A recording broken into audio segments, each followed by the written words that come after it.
أشهد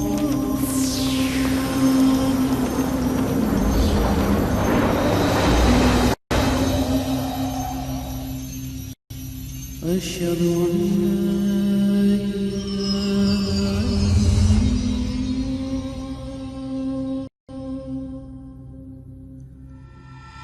أشهد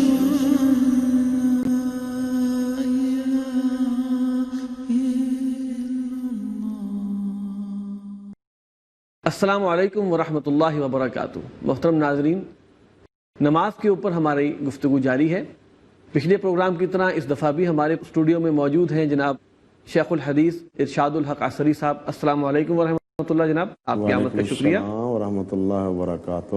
نماز پہ ہماری بات چیت چل رہی تھی، تو ایک سوال اس سے پیدا ہوتا ہے کہ نماز، آپ نے فرمایا کہ ایمان کے بعد سب سے زیادہ اہم چیز نماز ہے، اس کی کیا حکمت ہے کہ نماز ہی کو سب سے زیادہ اہم قرار دیا گیا ایمان؟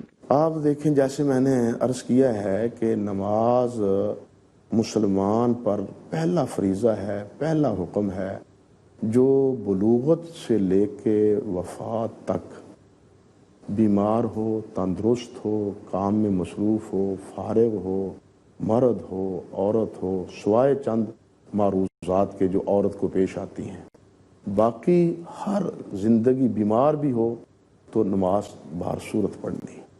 حتیٰ کہ آپ دیکھیں کہ میدان کارزار میں بھی، جنگ میں کی حالت جنگ میں بھی دشمن مقابلہ کر رہا ہے اور نیزوں سے نیزے بھڑ رہے ہیں، تلواروں سے تلواریں لڑ رہے ہیں، آدمیوں سے آدمی ٹکرا رہے ہیں، اس حالت میں بھی اللہ سبحانہ و تعالیٰ نے نماز کو معاف نہیں کیا۔ ایک مرحلے پر جب ابھی جمع نماز کا وقت اللہ تعالیٰ نے اجازت نہیں دی تھی، جمع کا صورت نہیں تھی، یا جس وقت کہنا چاہیے صلاۃ خوف کا حکم ابھی نہیں آیا تھا، تو آپ کی عصر کی نماز غزوہ احزاب کے موقع پر قضا ہو گئی تھی۔ آپ دیکھیں نبی علیہ السلام نے کیا فرمایا تھا، مالا اللہ بیوتہم وقبورہم نارا، اللہ ان کے گھروں کو اور ان کی قبروں کو آگ سے بھر دے، انہوں نے ہماری نماز ضائع کر دی، انہوں نے ہماری نماز ضائع کر دی، نماز وسطیٰ نماز ضائع کر دی۔ جس طرح یہ پہلا حکم ہے نماز کا کہ یہ کسی صورت معافی کا اس کا عمل دخل نہیں ہے، بیمار ہے حتیٰ کہ کھڑا نہیں ہو سکتا بیٹھ کے پڑھ لے، بیٹھ کے نہیں پڑھ سکتا لیٹ کے پڑھ لے، لیٹ کے اگر وہ گردنیں بھی نہیں ہلا سکتا تو آنکھوں کے ابرو کے اشارے سے پڑھے ضرور، یعنی فاتقوا اللہ ما استطعتم۔ اللہ سبحانہ و تعالیٰ کی یہ کتنی مہربانی ہے کہ ایک فریضہ عائد کیا ہے تو اس میں مشقت نہیں رکھی۔ الدین یسر، یہ ہم نے مشکلات پیدا کر رکھی ہیں، ہم نے دین کو مشکل بنا دیا ہے، ورنہ اللہ تعالیٰ نے تو دین میں بڑی آسانیاں رکھی ہیں۔ اب نماز ہی دیکھیے جس کو خود اللہ نے فرمایا کہ انہا لکبیرہ، میں وہی سوچ رہا تھا، انہا لکبیرۃ الا علی الخاشعین، لیکن اس کی ادائیگی میں بھی اللہ تعالیٰ نے کتنی سہولتیں دے رکھی ہیں کہ اگر وضو نہیں کر سکتے تو تیمم کر لو، پاؤں نہیں دھو سکتے، گرمی ہے یا سردی ہے مولوں پر اور جورابوں پر مسح کر لو، اگر کھڑے نہیں ہو سکتے بیٹھ لو، بیٹھ بھی نہیں سکتے لیٹ کے پڑھو، اگر تم گردن کو جھکا کے نماز نہیں پڑھ سکتے تو پھر اشارہ ابرو سے پڑھو صحیح، آنکھ کے اشارے سے پڑھو۔ ہاں، جیسے رکوع میں فرمایا بیٹھ کے پڑھنا ہے تو رکوع کم، سجدے میں پڑھنا ہے تو ذرا نیچے اور زیادہ جھک کے نماز ادا کرے تو نماز ہو جائے گی۔ اسی طرح فاتقوا اللہ ما استطعتم، اصل تو اللہ اپنے بندے کا دیکھتا ہے دل کیا ہے، ہاں، یہ حرکات و سکنات ہی نہیں، اصل چیز کیا ہے وہ تو اللہ دل دیکھتا ہے کہ میرے بندے کے دل میں میرا پیار، میری اطاعت، میری فرم برداری کا داعیہ اور جذبہ وہ کتنا ہے۔ پھر جس طرح نماز سب سے اولین فریضہ ہے، حاسب بھائی دیکھیں سب سے پہلے قیامت کے دن میدان محشر میں سوال بھی نماز کا ہوگا۔ قبر میں بھی ایسا ہی ہے؟ قبر میں تو مسئلہ اور ہے، وہاں تو من ربک، وہاں بالکل ٹھیک ہے، ومن نبیک، اور یہ کیوں سوال ہے، یہاں پھر ایک حکمت کی بات ہے، اس لیے کہ لوگوں نے بہت سے رب بنا رکھے، آپ جانتے ہی ہیں نا، لوگوں نے بہت سے رب بنا لیے۔ اللہ رب العزت کو تو ایسے لوگ بھولے ہوئے ہیں، شاید اللہ کے سامنے تو سجدہ ریز نہیں ہوتے، لیکن جن کو انہوں نے رب بنایا ان کے سامنے سجدہ ریز ہونے سے گریز نہیں کرتے۔ بتوں سے تجھ کو امیدیں، خدا سے نا امیدی، مجھے بتا تو صحیح اور کیا ہے۔ اس لیے لوگوں نے یہ بنا رکھے، اس لیے سوال ہوگا من رب۔ لوگوں نے ہدایت کے لیے بڑے اپنے کہنا چاہیے کہ شخصیات کو منتخب کر رکھا ہے، لیکن ہدایت کے لیے صرف مرکز اللہ کے رسول حضرت محمد رسول اللہ۔ بے شک اسی طرح نظام حیات کے لیے لوگوں نے قانون، اصول، ضابطے بنا رکھے ہیں۔ یہ ہمارا ملکی قانون ہے، یہ ہمارا قانون ہے، قانون اللہ اور اللہ کے رسول کا، قانون دین کا، اسلام کا۔ اس لیے پوچھا جائے گا کما دینوں کا۔ یہ تینوں سوال ہیں اور یہ بڑے ہی خوفناک سوال ہیں۔ اگر زندگی میں دین کو ہم نے اسلام کے طور پہ قبول کیا ہے، کسی اور ازم کو قبول نہیں کیا، تو پھر اللہ توفیق دے دے گا کہ دین ہی الاسلام۔ اگر ہدایت کے لیے اگر صرف اپنے رسول ہی صلی اللہ علیہ وسلم کو ہدایت کے لیے اللہ نے بھیجا ہے نا، رسولوں کو، انبیاء کو ہدایت کے لیے اللہ نے بھیجا ہے، اب ان سے تو ہدایت لیں، ہم دیکھیں کہ فلاں نے کیا کہا ہے، فلاں نے کیا کہا ہے، اس حضرت صاحب کا معمول کیا ہے۔ بھائی یہ تو اللہ کے رسول سے منہ موڑنے کے مترادف ہے۔ ہمیں ہدایت اللہ رب العزت کے بتلائے ہوئے طریقے، اور وہ طریقہ بھی کیا، اللہ کے رسول کا۔ لیکن اس میں حضرت ایک بات آتی ہے نا، مثال کے طور پہ اگر کسی بزرگ نے، کسی نے استنباط نبی اکرم صلی اللہ علیہ وسلم سے ہی کیا ہے، تب تو ظاہری بات ہے انہی کے تھرو تک پہنچی نا۔ آصف بھائی، کلمہ پڑھنے کے بعد ہم مکلف ہیں اللہ کی بندگی کے طریقے کے، ٹھیک ہے نا، لا الہ الا اللہ محمد رسول۔ اب بندگی کا طریقہ کہاں ہے؟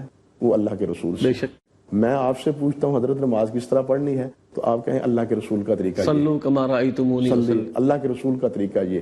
یعنی عالم کا فریضہ یہ ہے، کنوے کر دینا۔ وہ عالم کیا ہے؟ وارثۃ الانبیاء، علماء انبیاء کے وارث ہیں۔ علماء اپنے آباء و اجداد کے دین کے حوالے سے وارث نہیں، انبیاء کے انبیاء کے۔ لہٰذا ان کو کس کی بات کرنی چاہیے؟ اپنے مورث کی، جس کے یہ وارث ہے کہ نبی علیہ السلام نے یہ، پھر تو بات ٹھیک۔ لیکن اگر یہ کہیں نہیں جی فلاں حضرت صاحب نے کہا ہے کہ کر لیں، کوئی حرج نہیں ہے، تو یہ بات غلط ہے۔ یہ حرج والی بات دین میں اصل حرج ہے، اصل حرج یہی۔ یہ دین میں اصل حرج یہی ہے کہ اللہ کے رسول صلی اللہ علیہ وسلم کو مین حیثیت دینے کی بجائے کہا جائے کہ حضرت صاحب ہیں۔ امام مالک رحمۃ اللہ علیہ کا قول ہے نا، من ابتدع فی الاسلام بدعہ یرا انہا حسنہ فقط زعم ان رسول اللہ صلی اللہ علیہ وسلم خان الرسالہ۔ سبحان اللہ۔ اللہ اکبر۔ ترجمہ بیان کر دیجیے، سمجھ تو ہمیں تو آگے، لیکن کہ جو آدمی ایک ایسا عمل ایجاد کرتا ہے کہ جو اللہ کے رسول نے نہیں کیا، اور وہ سمجھتا ہے کہ یہ کام اچھا ہے، اس سے اللہ راضی ہوتا ہے، اس سے بھی جنت ملتی ہے، اس سے بھی اللہ کی خوشنودی حاصل ہوتی ہے، اللہ کے وہ کام نہ اللہ کے رسول نے کیا ہے، نہ کرنے کا حکم دیا ہے، قرآن میں ہے، نہ قرآن مجید میں ہے، تو یہ دراصل اللہ کے رسول پر خیانت کا، کہ حضور نے خیانت کی ہے، معاذ اللہ ثم استغفر۔ ایک بہت بڑی بات ہے حضرت، بہت بڑی کہ بات۔ ہمارے ہاں اس وقت جو بدعات کا تمار ہے، سیلاب اور ہم یہ آیا ہوا سمجھتے ہیں کہ جی یہ فلاں نے بتا دیا تو یہ کر لو، در حقیقت یہ عدم اعتماد ہے نبی اکرم صلی اللہ علیہ وسلم۔ کتنے بڑا بہت بڑی بات فقط خان الرسول۔ اس کا مطلب یہ ہے کہ یہ کام اللہ کے ہاں راضی ہے، یہ تو ایک طرح سے اللہ کے اپنے رسول کو نہیں بتلایا، اس کو بتلا دیا۔ ایک طرح سے یہ توہین آ رہی، بالکل توہین آ رہی ہے، اللہ کے رسول کی توہین بھی ہے، بلکہ اللہ کے رسول پہ الزام تراشی بھی۔ ہمیں دیکھنا چاہیے کہ جو ہم چیزوں کو اختیار کرتے ہیں نیکی سمجھتے ہوئے، کیا وہ حضور صلی اللہ علیہ وسلم سے ثابت ہے؟ اگر وہ حضور صلی اللہ علیہ وسلم سے ثابت نہیں ہے تو ہمیں اس لیے نہیں کرنی چاہیے کیونکہ نبی اکرم صلی اللہ علیہ وسلم سے بڑھ کر متقی، نیک، عالم ہو کوئی نہیں سکتا۔ اللہ نے پیدا ہی نہیں کیا، پیدا ہی کوئی نہیں، وہ نہیں کیا سکنا آصف بھائی، اللہ نے پیدا ہی نہیں کیا۔ اور ہم سمجھ رہے ہیں کہ فلاں صاحب نے بتا دیا کہ یہ کر لو، ہاں جی، جو کہ نبی اکرم نے نہیں فرمایا، تو یہ واقعی یہ تو سوچنے والی بات ہے والی بات کہ عدم اعتماد ہے اللہ کے رسول کی، شاید انہوں نے کچھ چیز نہ بتائی ہو۔ ہاں بالکل، اس لیے علماء کی ذمہ داری ہے کہ وہ اپنے مورث کی بات کریں، کہ ما قال رسول اللہ صلی اللہ علیہ وسلم۔ صحابہ کرام یہ کر، آؤ ہم پڑھ کے دکھائیں اللہ کے رسول نماز کس طرح پڑھتے تھے، آؤ ہم دکھائیں کہ اللہ کے رسول وضو کس طرح کرتے تھے، یعنی وہ تو یہی، اور میں دکھاؤں میں نماز کس طرح پڑھتا ہوں، اللہ کے رسول کس طرح کرتے، کیونکہ صحابہ کرام بھی تو آگے مبلغ کس کے تھے، بلغوا انی ولو آیا، میری طرف سے پہنچاؤ۔ اسی طرح علماء کی ذمہ داری بھی ہے کہ وہ اللہ کے رسول کی بات کرے، نہ کہ کسی اور کی بات کرے۔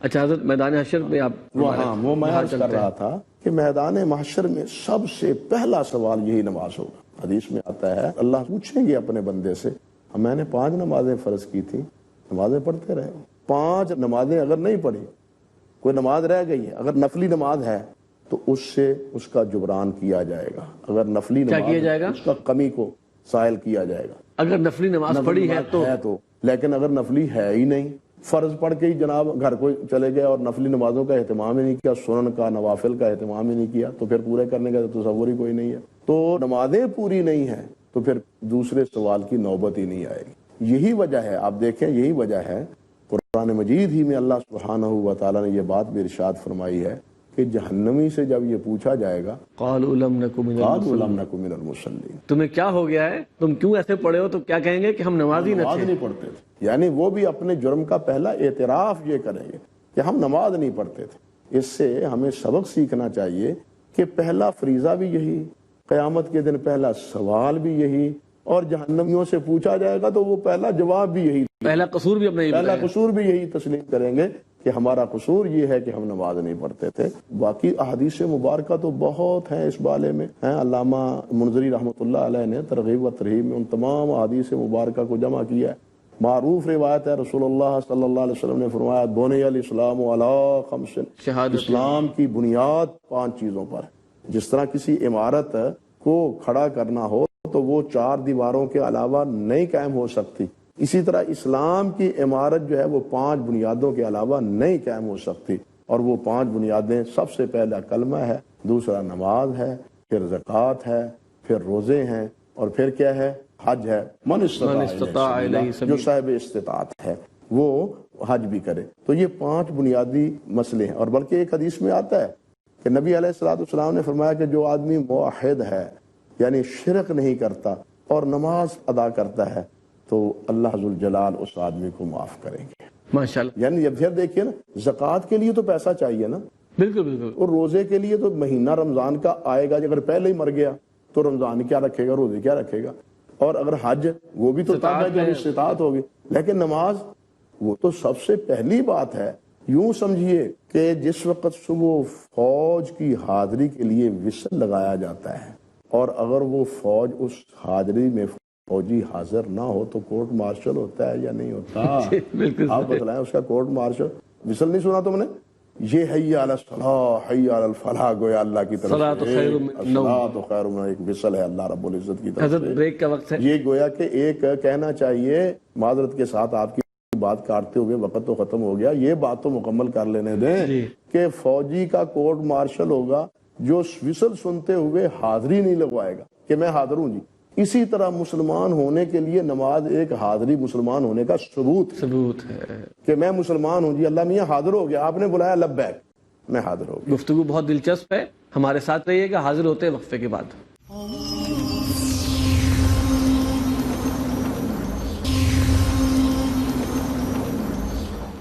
ویلکم بیک ناظرین، حضرت آپ فرما رہے تھے نماز کی اہمیت کے حوالے سے بات آپ نے کی، کچھ اور مزید آپ ایڈ کرنا چاہیں گے اس میں؟ قرآن مجید بھرا پڑا ہے، احادیث مبارکہ بہت زیادہ ہیں، مگر وقت کی تنگ دامنی وہ تو ہے، ساری باتوں کو وہ تو ہے، ذکر کرنے سے معنی بن جاتی بالکل ہے۔ صحیح۔ تاہم چند باتیں میں مناسب سمجھتا ہوں کہ اپنے ناظرین کرام کے گوش گزار کر دی جائیں۔ دیکھیے، نماز کے حوالے سے نبی مکرم علیہ الصلوۃ والسلام کا یہ فرمان بھی ہمارے لیے غور و فکر کا سبب ہے۔ جس طرح میں نے پہلے کہا نماز کی اہمیت کے بارے میں، اللہ کے رسول علیہ الصلوۃ والسلام نے تو 2 ٹوک الفاظ میں یہ بات ارشاد فرما دی ہے کہ بین العبد والکفر ترک الصلاۃ، بندے اور غیر بندے، بندے اور کافر کے درمیان فرق نماز کا ہے۔ بندہ بندگی کا اظہار کرتا ہے، اچھا، بین العبد، عبد کا لفظ آیا ہے، عبد کے اچھا میرا لفظ، خیال تھا بین المسلم والکافر، بین العبد کے لفظ بھی ہیں۔ اللہ اکبر، بندے کے، مسلم کے، مومن کے اور کافر کے درمیان فرق جو ہے وہ نماز کا ہے۔ کافر نماز نہیں پڑھتا اور بندہ جو ہے، مسلمان مومن جو ہے، وہ نماز پڑھتا ہے۔ اس حدیث سے آپ اندازہ کریں کہ نبی علیہ الصلوۃ والسلام نے کتنے وارننگ کے الفاظ سے ہمیں جھنجھوڑا ہے کہ اگر تم نے ایمان اور اسلام کا ثبوت دینا ہے تو وہ نماز پڑھے۔ ویسے میں نے پہلے عرض کیا وہ وصل کے انداز پر، جی بالکل یہ ہمارے ایمان کا ایک ثبوت ہے کہ ہم ایمان لاتے ہیں۔ اب ایک اور مسئلہ دیکھیے، قرآن مجید میں اللہ سبحانہ و تعالیٰ نے ارشاد فرمایا ہے فَإِن تَابُوا وَأَقَامُوا الصَّلَاةَ وَآتَوُا الزَّكَاةَ فَخَلُّوا سَبِيلَهُمْ۔ پہلے یہ فرمایا ہے کہ یہ کفار اگر ایمان لے آئیں، نماز پڑھیں اور زکوٰۃ ادا کریں، فخلوا سبیلا، راستہ چھوڑ دو. انہیں راستہ چھوڑ، ان کے ساتھ مت لڑیں.